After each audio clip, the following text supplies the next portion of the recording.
House to Home, presented by Remax Diamond Realty. Welcome to House to Home, everybody.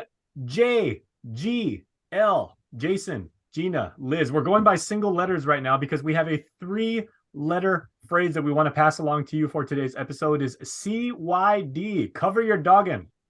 Why are we saying doggin? Because we can't say the other word in that phrase. But basically, we want to talk about what you have to do to make sure that if you have property, it is properly secured. You do not fall victim to unscrupulous individuals who may want to steal or damage your property. And Gina, I know you've been chomping at the bit to talk about this because this is a real situation and a real problem for our island community. It's happy, this really is an island-wide alert. I know everybody realizes the crime here in Guam has really gotten out of hand, but within the last maybe 6 to 8 months, we've seen an occurrence of homes. So we manage a lot of properties here at Remax, and many of our occupants are actually military members. And what happened with one of my properties and with Liz as well, that the tenant was actually on duty off island. They were assigned to an off island TDY, and during that period, I think this was actually December, January, I think he was gone 2 or 3 months. And during that period, somebody broke into the home. They actually were staying there. I mean, when the police officers were notified and they went and actually searched through the home, they can tell that whoever had broken in was actually staying there. So whoever broke into the home, it looked as if they had brought their kids there. They were staying in the home, and they stole the gentleman's car because of course he's off island. The car's parked. They got his car keys. They were using his vehicle to empty out the house. They sold practically everything in the home, and you could tell they'd been living there. I mean, you could see if somebody's living in the property. So whoever robbed this house took all of his furniture, used his credit card to go on shopping spree and to fill up gas in the vehicle that he stole. And this was going on over more than 30 days.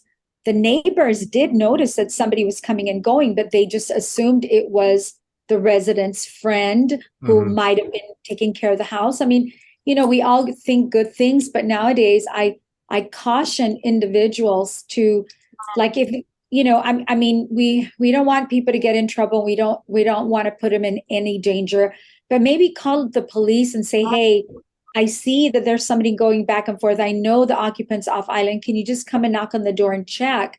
I mean, I think we need to be vigilant that way. I really encourage it because this poor man came home to an empty house. Oh God! Can I also like point something? And you two ladies would know better than I was. But when I was a kid, and I know my parents and my aunties and my uncles always said, if you guys move to a new place, whether it's an apartment or a new house, you always do 2 things: you make cookies, and then you walk around the neighborhood and knock on doors and introduce yourself to your new neighbors and say, this is who we are. I have 2 young children. If you ever need anything, we're just 2 doors down. But, I would like to also, be able to reciprocate. Like if anything happens, I'm the new person here and everything. But, just FYI, we're new in town. And then we look out for each other. I mean, there used to be, really good neighbor policy.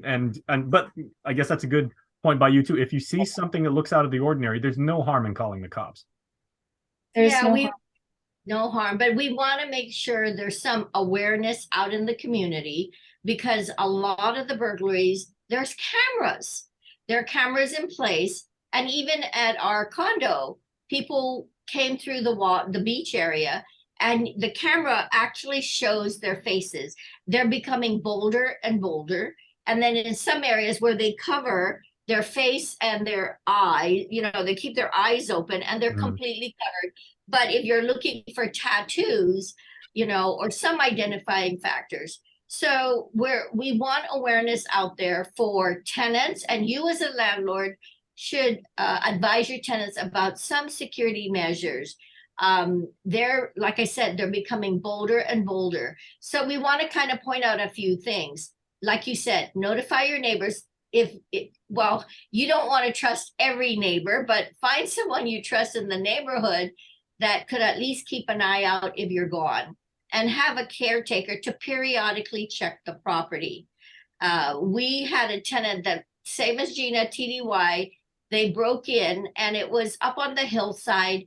We just thought they attempted, but they did get in. And the only time we realized it was when we were going in to do a walkthrough for an open house, because we were selling the home. And it was amazing that they threw everything all over the place.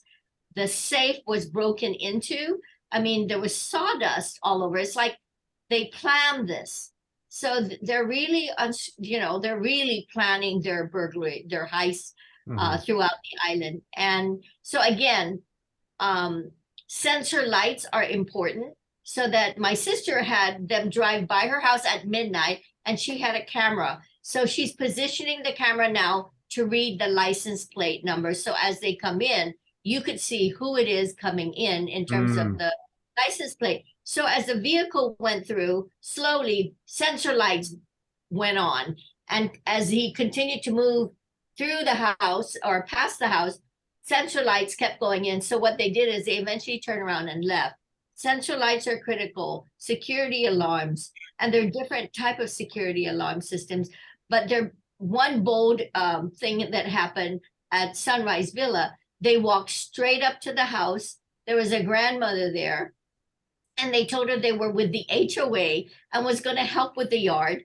They took the implements for the yard, the grass cutter, and they drove away with it, but it didn't belong to them. So again, they're giving stories that are untrue, and they make it appear they belong to the neighborhood, they belong to that particular home, and they're taking advantage of the individual tenants. That's really terrible. Okay, I do have a question, like, ladies, maybe you can shine light on this. What, I mean, calling the cops, that's really good advice. If you, all the mayors have been saying, for years now is, you should have some sort of group chat, whether you're in an apartment building or a condo complex with a homeowners association, or even just around your neighborhood, right? For like someplace, like League One Terrace, there's all these kind of things. So everybody stays informed, everybody looks out for each other. But when it comes to the insurance carriers or the insurance providers perspective and everything like that, do current policies, to the best of your knowledge, like actually cover homes that may not be occupied? So say like if it's a house that's on the market and it's not exactly has a permanent residence in it and everything like that, does policy still kick in if it gets burglarized? Jason, that's an interesting question, because this just happened to me. I have an owner who's getting his home ready for sale, and his property was burglarized. The home was empty because the occupants had already moved out. But it got, so while it's empty and it got burglarized. And what the burglars did is they actually cut all his copper pipes out of the home. I mean, imagine, things are getting ridiculous out there. I've never heard of that occurring. But when he went to go file his insurance policy, they broke the door, they broke the windows, they got in, they cut the pipes. So he went to go file a claim. His insurance provider told him that since the house was empty for more than 30 days or unoccupied for a period of 30 days, that they were not going to be able to cover him. Now, I find that to be interesting. So we want to caution every owner of property. If you own the home, you should call your insurance provider and ask all these questions. If I've got a tenant, what am I covered for? Are my tenant's content covered? If they're not covered, you should notify your tenant, listen, your personal property I cannot cover, so you need to do ABC. And then also ask the insurance company, during the period when my home is not occupied, what kind of coverage do I have? I find it strange that it's not covered if the house is not occupied. But you know what? Each policy is different, so I caution you to go and check. And then even that, because you got some weird wiggle room, because technically, I'm using, air quotes, not occupied. The family may be on vacation, or like you said, it's a military duty person on TDY and they may not be back. I mean, so technically it's not like the home is uninhabited. It's just that nobody was there at the time. So it gets a little sketchy, I think. Well, I'm simple. I think it's like car insurance. I have car insurance. I pay for it. I have it no matter what, whether my car's parked or on the road. So I kind of thought that's a good analogy. Same, but who knows? Yeah, Liz, you were going to say something about renter's insurance, right? Yeah, well, renter's insurance. So if you have a tenant normally, even in the lease agreement, it states if, let's say, the pipes break and the house got flooded and your personal effects got damaged, renter's insurance will cover that, but tenants should have renter's insurance. And in the lease agreement, it states that as well, so that you can't go back to the landlord and say, hey, the pipes broke, therefore you're supposed to pay me back for ABCD. But in the lease agreement, it states you should have renter's insurance to protect your personal assets, your personal property. And there's that So- word we can't say. That's why I say cover your dog in. Your assets. Yes. Yes, there you go. Emphasis. Yes. Okay. It's cover your assets, Jason. There you go. There. You said it, and I can't. I've got people I got to answer to here, including the FCC apparently. Okay. Before I let you guys go, this is a fascinating topic. I'm completely off tangent and everything, but I wanted to ask you because I love to read. Right, like my mom instilled in me a lifelong love of books. What is the most wonderful book that all realtors like read and talk about and everything like that? Is there almost like a Bible for people to get into real estate? And if you're new to the industry, what book would you recommend that that aspiring realtors read? Ooh, I do have a book actually. Oh, I would love to see this. There. So when I first got into real estate, I don't know if you could see this. I was thinking about that, the blue book. The blue. Yeah. Okay, this is not the Kelly Blue Book. This is the House Blue Book, right? Called the Realty Blue Book. Okay. And actually, when I first started in real estate, I started in Chris Felix's office.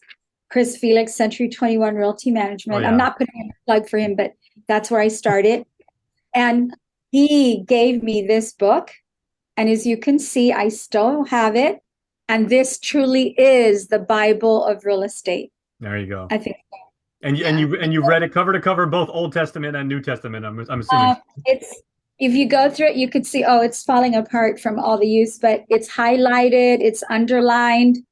There's spots where I was like really pissed off, and I don't know what I did there, but yeah. That was the real estate book of Revelation. I would assume. Yeah, Yeah. but the blue book does have reference materials on clauses, contract terms, definitions. So Yeah. it is really a great book. I know we haven't even had, each of us, at least here, have it in our bookshelves, because when you need to do some reference points on different topics, this is the book to go. Besides, of course, we have our code of ethics that we follow, Right. but this book references situations in real estate, how to handle it, and verbiage that we can utilize. And in this the is also different- literature that not only learned experts like yourself can go to for reference through the years, but someone like a newbie like myself could pick up, and I'm not going to be like totally in the dark, right? You may be Well, let's- bored.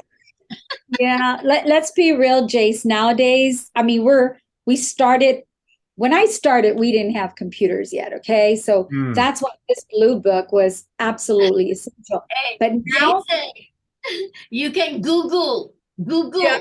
There you go, Google. I was gonna say, that's why they don't have this book, because they don't need it. You don't need it. Okay. You Well, just go online and bless the both of you for keeping literature alive and the love of reading, and at the expense of a few trees. I love books. Very good. Yeah. Okay, is there a like a romance novel that involves realtors? Huh? I don't know if there are any movies like if there are any rom-coms, and maybe we'll talk about that next week. Any rom-coms involving real estate professionals? Not books, but there are real estate stories of realtors falling in love with their clients, right, Gina? Oh, I know that story. You're going to write the book on that yourself, right, Gina? You already have. Jace, I'm still writing it. Yee. Okay, so on that note, it's all love. There you go. There you go. I'm learning. There you go. All right, thank you, ladies. Always appreciate it. Have a great one. House to Home, presented by Remax Diamond Realty.